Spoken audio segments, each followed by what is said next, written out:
Good. Hey guys, Michael Malice here with my buddy Jake Chansley. It's January 6th and I'm getting my face painted. Let's do this. Let's do it. Okay, we're going blue first. Yeah, blue first. Here. Just gonna draw the outline. Why don't you tell us about some of your tattoos? Sure. So all my tattoos are shamanic in nature or tribal like in nature. They all have some sort of symbolism or like relevance in similar to the way that military members wear ribbons and medals on their chest. In shamanic cultures, people have tattoos to commemorate their achievements in life or, ordeals overcome. So they all have a story. Yes. They all have a story. They all have a purpose. They all have a symbolic meaning. Okay, now I gotta get a little extra water here. I gotta go underneath your eye, so don't open your eye and just bear with me really quick. There we go.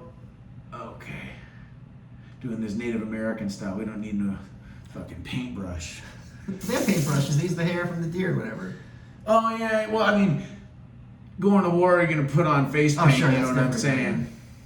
And while we're not going to physical war, this is a spiritual war. Sir. It's a psychological one, And the thing is, what's funny about it is it was declared on us.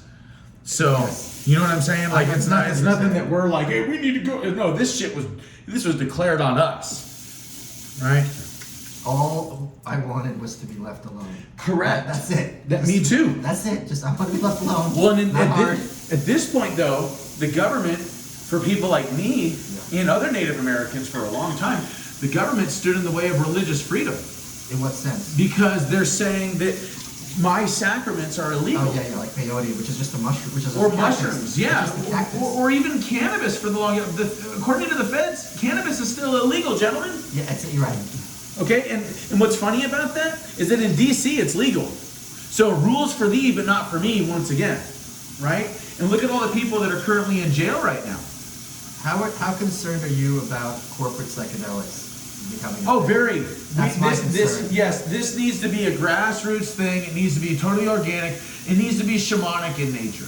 If it's not, then it runs the risk of making the sacred profane. Yeah, and also causing a lot of people unsafe things to happen. Yes. Dark things coming through. Yes. This is not something that should be a hot topic. It should be done with a professional or someone who knows what they're doing. It should be treated, in my opinion, like it's a weapon. Yeah, right, yeah. Right, yes. You don't throw guns around. Right. No. This is not a joke. This isn't for fucking kids. Yeah. We're not playing here. This isn't cowboys and Indians, motherfucker. You know what I mean? Where this is like life-changing shit. You don't just... We're going to have to clean up your face a little bit. That's fine. Okay. Of course. Because some of these little spots are... So one of the other things, you are very hopeful and so am I, and Trump has been talking about this a lot, is that day one, he's going to commute the sentences of you and a lot of these other patriots who, it's just kind of crazy that you got put away, and so many other people who are not violent, no records, you were in the military, you served our country. If all the promises, that's the one I think is the easiest for him to keep. I agree. I think that it's a good idea to not pardon everybody right away. Oh, okay. I think that clemency or like a commuting of sentencing or sentence or whatever, I think that's more appropriate in the beginning. Reason being, there's still a lot of unanswered questions. And if Trump goes and pardons people, then that means that really guilty parties are not going to suffer the way that innocent parties have had to. So what we want to do is create a full stop of prosecutions and a neutralization of the weaponization of government. Yeah. And then what we want to do is we want to perform an investigation into all of these state actors, all of the civilians, all these people that played a role in the events. And what we're going to end up likely finding is that it more than likely comes down to the government doing everything and, setting the whole thing up. Like with Gretchen Whitmer. Yes. And that, I think, is part of the reason why they haven't released the J6 footage. Right. Because that is going to be revealed. Yeah.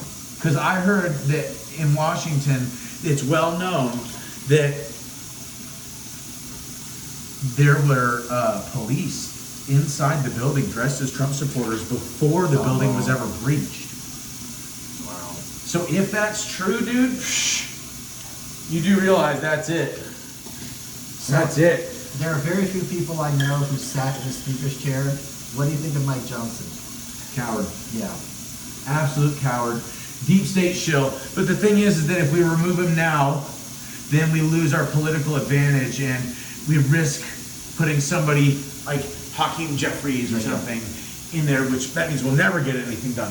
One of the things we noticed about Mike, though, is that when all this stuff popped off with what happened with Elon and the what's it called, the omnibus bill or the continuing resolution and all that, we got it down from several thousand pages to a couple, like 118 or something like that, right? So in that sense, we're actually kind of we're better off having Johnson in there because while he's a rhino, at least he's willing to acquiesce. Yeah. You know, we don't want to have somebody in there that's like, screw you guys, screw me, you know. Okay, so in this case, his weakness is a benefit.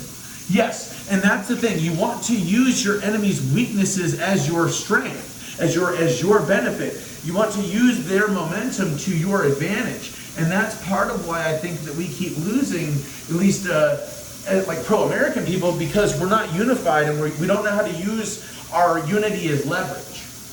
Yeah, well, they want us divided. Yes, That's the goal of the media. that's correct. I totally agree. Okay, now we're going to do the dots. Okay.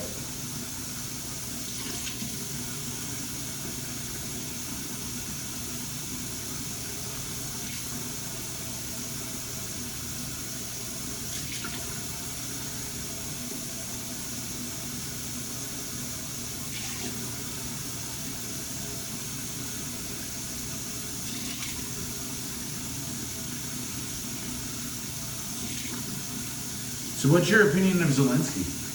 I think he's got a gun to the back of his head that's telling him not to cut a deal. I think you're right. It's very obvious. Yeah. Because I'm sure if he sat down with Putin, even like a year, Putin's not a good guy, period. I'm not saying that at all. But he's looking out for the Russian people. A lot of times running politics, you got to sit down with someone who's the devil and be like, all right, what are we doing here? And I'm sure if they had sat down, there would have been some way for everyone to save face and, more importantly, to save lives. That's my only concern. I don't want anyone dead, Russian or Ukrainian, military, civilian.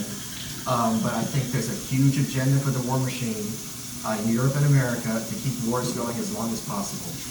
And I think you're in the military. I'm sure you can speak more on that than I can, but I think it's a very dangerous thing where there's incentives for political people who have no skin in the game to continue wars. Oh, I totally agree. That's very dangerous. Why wouldn't they? Yeah, why wouldn't they? Especially if they're making money. They're kind of screwed up a little bit. Did that fix it? No, it just came up a little high on the left side. I just got to come back up on the right. No worries. It's okay. I'm going to cover more of your face anyway because your headdress is going to cover it for the most part. I just want to make sure it looks even. Okay. And I think that should be good. Let me just. Can you face me though? Because that way I don't have to. There you go. Okay, no. You got to do one more thing here. Okay. I read both your books, by the way. Oh, really? Did you bring them so I can sign them? You sent them signed, remember? Oh yeah. What am I thinking? What am I thinking? I sent them to you. So you read them. What do you think? I like that's the second one a lot more than the novel. Okay. Understandably. But I think what you do well is there's so many topics that even if you're right or wrong, we're not allowed to discuss. Yes. And instead we're focusing on like tampons in boys' bathrooms. It's such a distraction. Yes. But you must be really excited about RFK. Yes. Because he's really changing the conversation. That should be good. I think so. You tell me, what do you think, bro? You're his friend. I think you look very handsome. Yes! Brother, thank you so much. Of course. Yes. Oh my God, this is epic. All right, folks. God bless you and God bless America. Am I right? Amen. Yes. Amen, guys. Signing off.